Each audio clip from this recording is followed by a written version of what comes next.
Most people don't overspend in dramatic ways. They don't blow thousands on luxury items or reckless purchases. Instead, money leaks out quietly. $10 here, $15 there, charged automatically, month after month, for things that feel too small to question.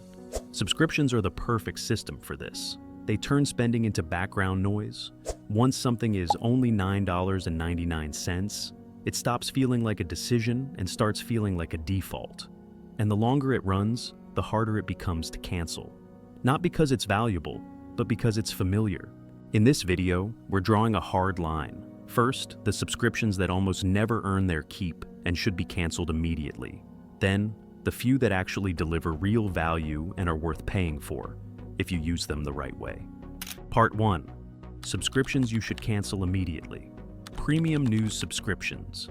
This first one feels responsible, which is exactly why it survives. The only reason people justify keeping premium news subscriptions like the New York Times, the Washington Post, or Bloomberg is because it feels like a badge of intelligence. Like paying means you're informed, engaged, and not checked out. Even when they barely read it, they tell themselves it's an investment in awareness. And canceling feels like choosing ignorance. The economic trick is simple. News monetizes emotion more than information. The product isn't just reporting, it's urgency. Alerts, breaking news, and endless updates keep you in a loop where you feel behind unless you keep checking. And because it's a subscription, the company gets paid whether you read one article or 20. The model loves the subscriber who intends to read, but mostly doesn't, because that person pays with minimal cost to the platform. Who benefits? The news outlet. They benefit from predictable recurring revenue, and the ad ecosystem benefits from attention and repeat visits. You, the subscriber, often get more anxiety than clarity. The verdict: cancel. If you truly need deep reporting for work, subscribe intentionally and set limits. Otherwise, free summaries and selective reading cover almost everything you actually use. Now here's one that sells hope and bills you while the hope fades. Fitness or workout app subscription. People keep it because it represents the new me. Even if they haven't opened the app in weeks, the subscription feels like a commitment device. Canceling feels like admitting the plan failed. The trick is that the business model benefits from inconsistent behavior. Most users start strong, then usage drops. But the subscription stays. The workouts themselves aren't scarce. Routines are everywhere for free.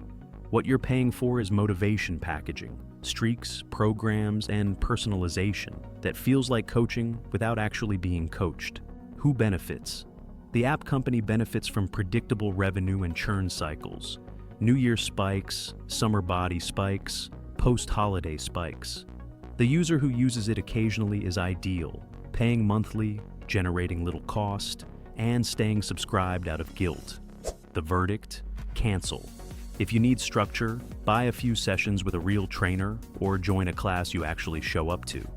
If you want the app again, resubscribe when you're actively using it, not as a placeholder for discipline. This next one pretends it's making you productive, while it quietly eats your time. Pro Productivity App Subscription.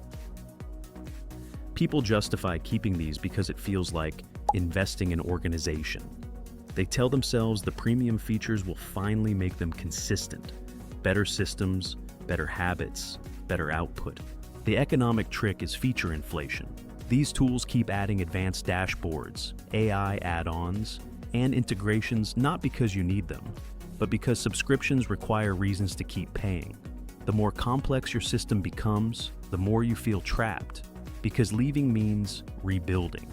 That lock-in is the real product. Who benefits? The company benefits from dependence, not because you're productive, but because your workflow lives inside their ecosystem. And the more you tinker, the more emotionally invested you become, which in turn makes canceling feel risky. The verdict: cancel. Use the free tier or the simplest tool that captures tasks. If your output doesn't change after upgrading, the upgrade wasn't the answer. The next one up is designed to feel tiny, because tiny charges don't trigger your alarm bells. Streaming premium tiers / add-ons. People keep these because they hate friction.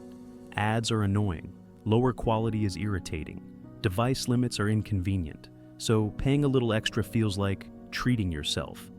The trick is that the base plan is intentionally uncomfortable. Those annoyances aren't bugs, they're pressure points.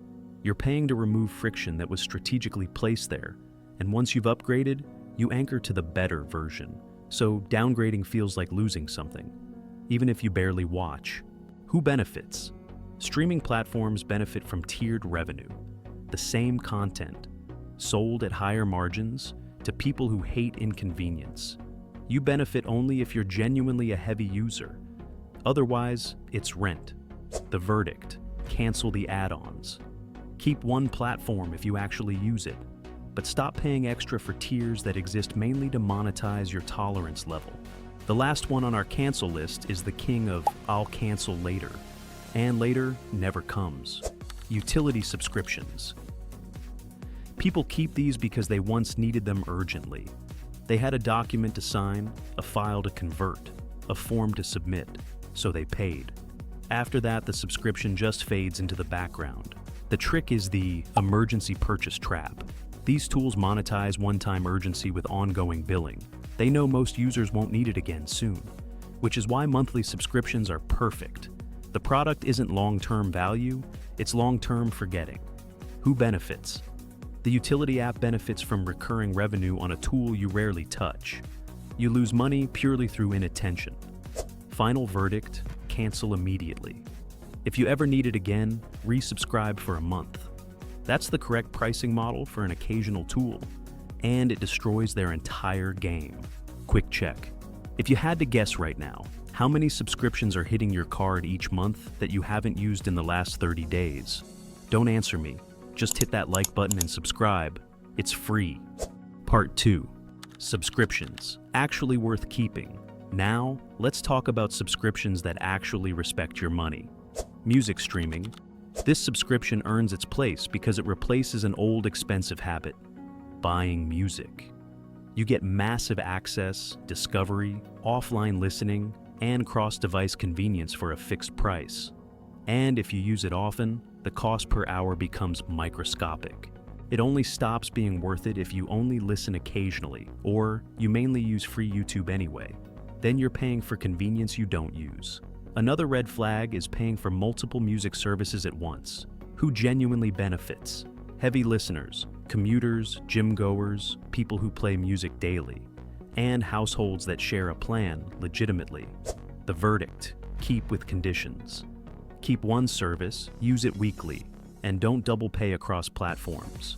Next is the one that becomes a scam the moment you stack it with 3 others. One major streaming platform. This earns its place when it replaces other entertainment spending. One platform can deliver real value if you watch consistently, and it's your default. The problem is, people treat streaming like permanent utilities and accumulate subscriptions out of fear of missing one show. When does it stop being worth it? When you go weeks without watching, or you keep it just in case, or you're paying for multiple services while still spending time scrolling and watching nothing. You know who genuinely benefits? Households that actually watch together, and people who use one platform as their main entertainment lane. The verdict: keep with conditions. Keep one, rotate the rest. If you're not watching this month, pause it and come back later. Next up is the one people love to argue about, but the math can actually work. Amazon Prime. Prime earns its place when it reduces friction and replaces real costs: shipping fees, time spent running errands, and delayed purchases. If you order frequently, the convenience is tangible, and the bundled perks become a bonus. If you order rarely, or Prime causes more impulse buying because shipping is free, that's when it stops being worth it. Free shipping can turn into free justification, and that's where Prime becomes expensive. Who truly benefits from Prime? Families and frequent buyers. People already ordering regularly, not people using it as a lifestyle badge. The verdict: keep with conditions. If you're ordering enough to justify it, keep it. If it's nudging you into impulse purchases, cancel and buy slower on purpose. Coming up on our list isn't exciting, which is why it's actually useful. Cloud storage. Cloud storage earns its place because it's not entertainment, it's insurance. Photos, documents, and work files have highly emotional and practical value. The subscription pays for redundancy, access across devices, and protection against failure, loss, or accidental deletion. When it stops being worth it is when you overbuy storage you don't need, or you pay for multiple clouds without a reason. Another red flag is paying for tiers because your storage is bloated with junk you could easily clean once. Who genuinely benefits? Anyone who relies on photos, files, or work documents, especially people running businesses or managing a household. The verdict: keep with conditions. Keep one provider. Buy only what you need. Make sure to clean up twice a year so you're not paying extra for digital clutter. And finally, the one that prevents expensive problems instead of selling you a vibe: Password Manager. This earns its place because it reduces real risk. Most people reuse passwords, choose weak ones, or store them in unsafe places. A password manager makes strong, unique logins effortless and prevents one breach from cascading across your life. This one only stops being worth it if you don't use it properly. If you keep reusing passwords anyway, or you don't enable the features that matter, you're paying without getting the protection. Who genuinely benefits? Everyone, but especially anyone with banking, business accounts, or multiple devices. It's one of the few subscriptions where the upside is mostly invisible until the day it saves you. Final verdict: keep with conditions. Use it fully, turn on strong security features, and treat it like digital insurance, not an optional accessory. Subscriptions aren't the enemy. Unexamined subscriptions are.